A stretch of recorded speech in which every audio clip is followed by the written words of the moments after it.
ലോക പ്രശസ്തമായ തിരുപ്പതി ശ്രീ വെങ്കടേശ്വര ക്ഷേത്രത്തിൽ പെരുമാളിന് മുടി കാണിക്കയായി നൽകുന്നതിന് പിന്നിലെ കഥ നിങ്ങൾക്കറിയാമോ? ഒരിക്കൽ ത്രിമൂർത്തികളിൽ ആരാണ് കേമൻ എന്ന് അറിയാൻ പുറപ്പെട്ട ബൃഹുമഹർഷി ബ്രഹ്മദേവനെയും ശിവഭഗവാനെയും സമീപിച്ചെങ്കിലും അദ്ദേഹത്തിന് ഉത്തമമായ സ്വീകരണം അവരിൽ നിന്നും ലഭിച്ചില്ല. ശേഷം അദ്ദേഹം വൈകുണ്ഠത്തിലേക്ക് പോയി. അവിടെ ചെന്നപ്പോൾ അദ്ദേഹം കാണുന്നത് ധ്യാനത്തിൽ കിടക്കുന്ന വിഷ്ണു ഭഗവാനെയാണ്. താൻ വന്നത് അറിയാതിരുന്നതിനാൽ കോപിഷ്ഠനായ ബൃഹുമഹർഷി ഭഗവാന്റെ നെഞ്ചിലേക്ക് ആഞ്ഞു ചവിട്ടി. പെട്ടെന്ന് തന്നെ വിഷ്ണു ഭഗവാൻ ബൃഹുമഹർഷിയുടെ കാൽക്കൽ വീണ് മാപ്പ് അപേക്ഷിച്ചു. ഈ പ്രവൃത്തിയിൽ ബൃഹുമഹർഷി ഭഗവാനെ ഉത്തമനായി തിരഞ്ഞെടുത്തു. എന്നാൽ ഇതെല്ലാം കണ്ടു നിന്ന ലക്ഷ്മീദേവി കോപാകുലയായി.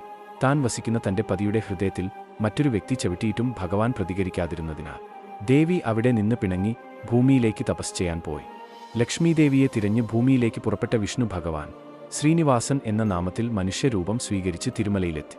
ഭഗവാൻ ലക്ഷ്മീദേവിയെ തിരഞ്ഞു നടന്ന് ക്ഷീണിതനായതിനാൽ ഒരു മരച്ചുവട്ടിൽ കിടന്ന് ഉറങ്ങിപ്പോയി. ഇത് കണ്ട ഉറുമ്പിൻ കൂട്ടങ്ങൾ അദ്ദേഹത്തിനായി ഒരു മൺപുറ്റ് നിർമ്മിച്ചു. ഭഗവാന്റെ ഈ അവസ്ഥ കണ്ട ലക്ഷ്മീദേവിയുടെ മനസ്സിലിഞ്ഞുവെങ്കിലും ഭഗവാന്റെ മുൻപിൽ പ്രത്യക്ഷപ്പെടാൻ താൽപ്പര്യം കാണിക്കാത്ത ദേവി ശിവഭഗവാനെയും ബ്രഹ്മദേവനെയും പ്രാർത്ഥിച്ചു, തന്റെ പതിയെ പരിപാലിച്ചു കൊള്ളേണമേ എന്ന്.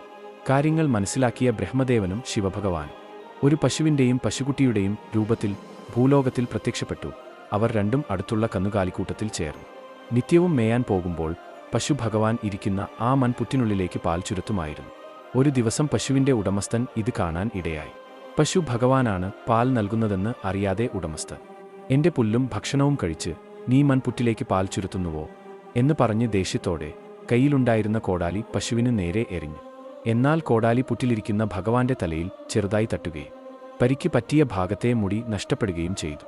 നീല എന്നു പേരുള്ള ഒരു ഗന്ധർവ രാജകുമാരി ആ വഴി പോകുകയായിരുന്നു.